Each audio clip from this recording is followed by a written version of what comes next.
क्या तपोबल से, योग शक्ति से भविष्य में बदलाव किया जा सकता है? ऐसा संभव है या जो चल रहा है वैसे ही चलता रहता है, या कुदरत जो करती है वैसा ही सभी के साथ में होता है? मेन मुद्दे की बात पे आ जाते हैं। सवाल ये है कि भविष्य में बदलाव किया जा सकता है या नहीं किया जा सकता योग शक्ति से। निश्चित ही ऐसा पॉसिबल है, भविष्य में बदलाव किया जा सकता है योग शक्ति से। ऐसा पॉसिबल है, ऐसा संभव है। नमस्ते, मैं पवन यादव, रामपुरा झज्जर हरियाणा, एनसीआर दिल्ली से। कोई ब्रह्म पुरुष जिसको पूर्णता विज्ञान का ज्ञाता है, जो कि कैसे आने वाले जीवन की घटनाओं को बदला जा सकता है, वो ऐसा कर सकता है।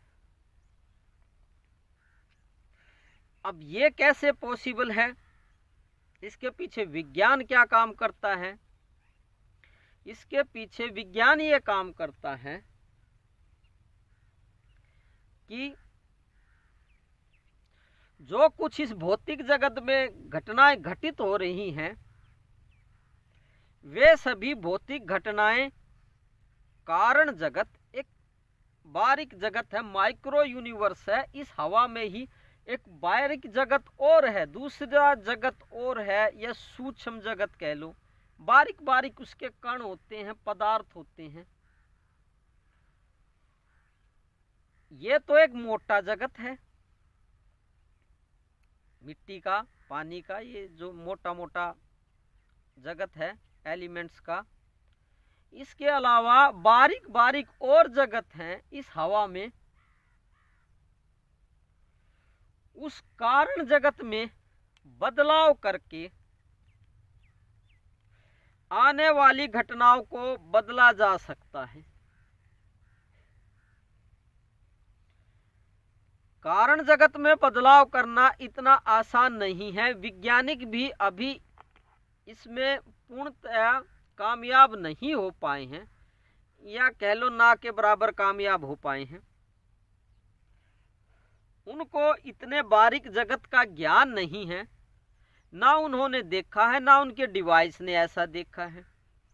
उनकी मशीनगिरी इतने बारीक पदार्थों की, एलिमेंट्स की पकड़ नहीं कर सकती है। उस कारण जगत में बदलाव करके आने वाले भविष्य में बदलाव पैदा किया जा सकता है। ये कोई सदा हुआ योगी, कोई सिद्ध पुरुष, कोई ब्रह्म ज्ञानी, आत्मज्ञानी ऐसा कर सकता है।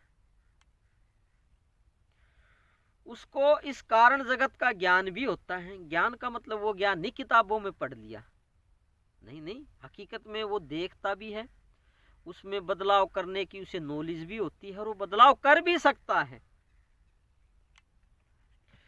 तो ये ना समझें कि भविष्य में बदलाव नहीं किया जा सकता है, बिल्कुल किया जा सकता है।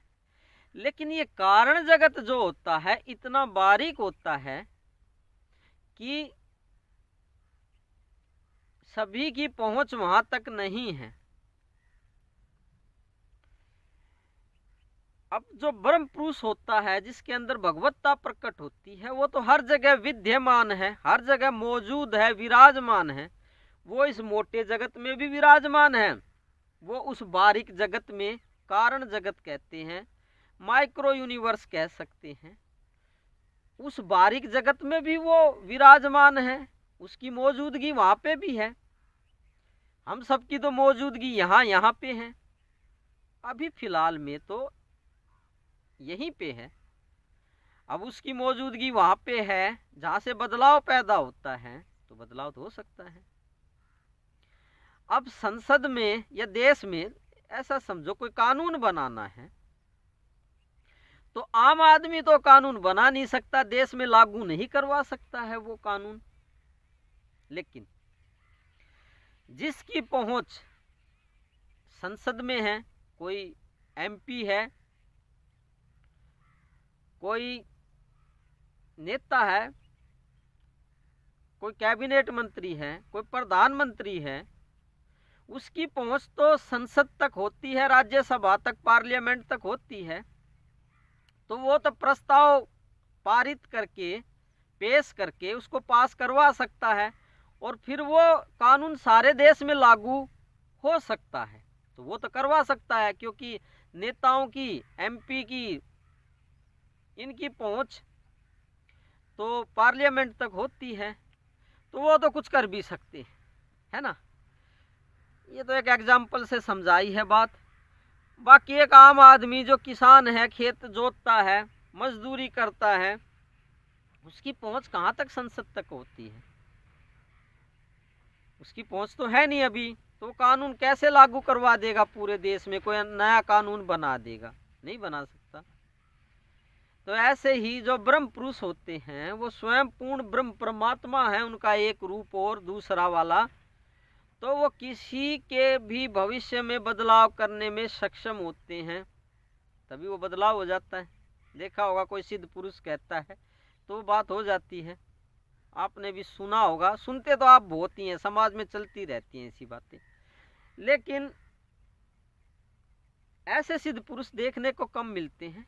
हाँ, साधु तो काफी देखने को मिल जाते हैं जो अपने भजन करते हैं, तपस्या करते हैं, परम गति के लिए लगे हुए हैं, परमात्मा की प्राप्ति के लिए, वे तो आपको मिल जाएंगे।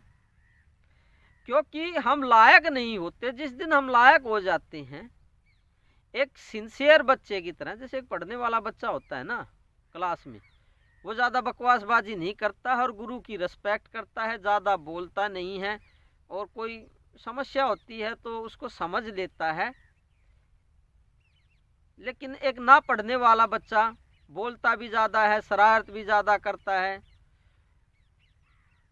तो इसी तरीके से जिसको परमात्मा की प्राप्ति होने वाली होती है वो सिंसियर होता है, एक पढ़ने वाले बच्चे की तरह, अच्छे बच्चे की तरह, ज़्यादा बकवासबाजी नहीं करता गुरु के साथ में। उसको ऐसे गुरु मिल जाते हैं जो कि ब्रह्म प्राप्ति करा दें।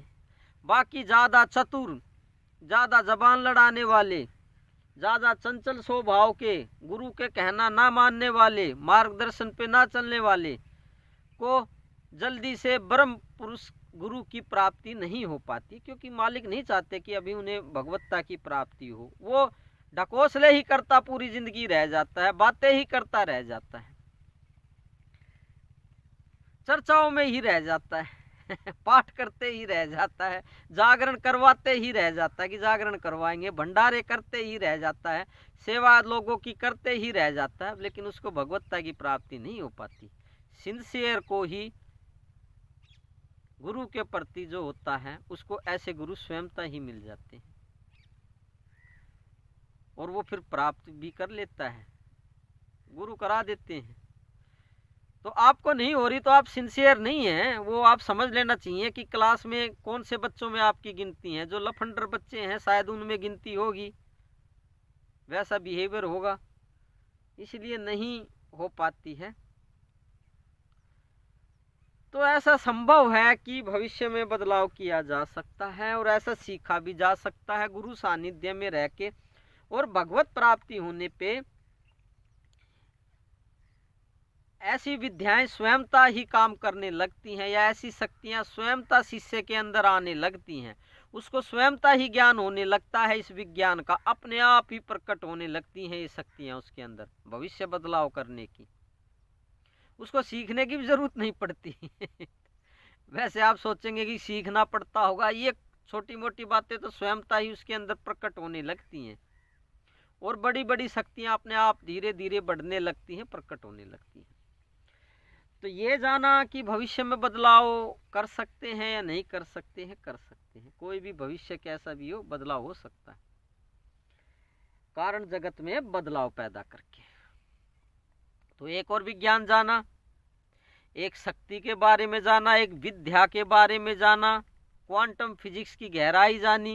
ये क्वांटम फिजिक्स में आता है ये जो मैंने बताया, लेकिन इतना ज़्यादा बता नहीं पाते क्योंकि साइंटिफिक लैंग्वेज का, भाषा का, वैज्ञानिक भाषा का प्रयोग ज़्यादा नहीं कर पाते, क्योंकि वीडियोज़ को आम आदमी भी देखते हैं, पढ़े लिखे भी देखते हैं, अनपढ़ भी देखते हैं। तो कुछ ऐसा वीडियो साधारण भाषा में, देसी भाषा में बनाना चाहिए ताकि सभी को समझ में आ सके। बाकी इसकी विज्ञान भी बताई जा सकती है वैज्ञानिक भाषा में, लेकिन वो सभी को समझ में नहीं आएगी। तो ठीक है, धीरे धीरे समझ जाएंगे, हो जाएगा, धीरे धीरे चल जाएगा काम। तो परमात्मा को प्राप्त करें, गुरु को दंडवत प्रणाम करें और चक्रों में ना रहें। उनको प्रणाम करके ब्रह्म प्राप्ति करें। मेरा प्रणाम स्वीकार करेंगे, आपके अंदर ब्रह्म प्रकट है। आप देख सकते हैं, गुरु सानिध्य में रह के अपने ही अंदर परमात्मा को देख सकते हैं। मैंने तो देखा है, अब बार बार इस बात को क्या कहना। तो मेरा नमन है उस परम सत्ता को, मेरा नमन स्वीकार करेंगे, ऐसी मेरी हार्दिक उम्मीद है। Thank you very much. कल फिर बात करते हैं किसी और विषय पे।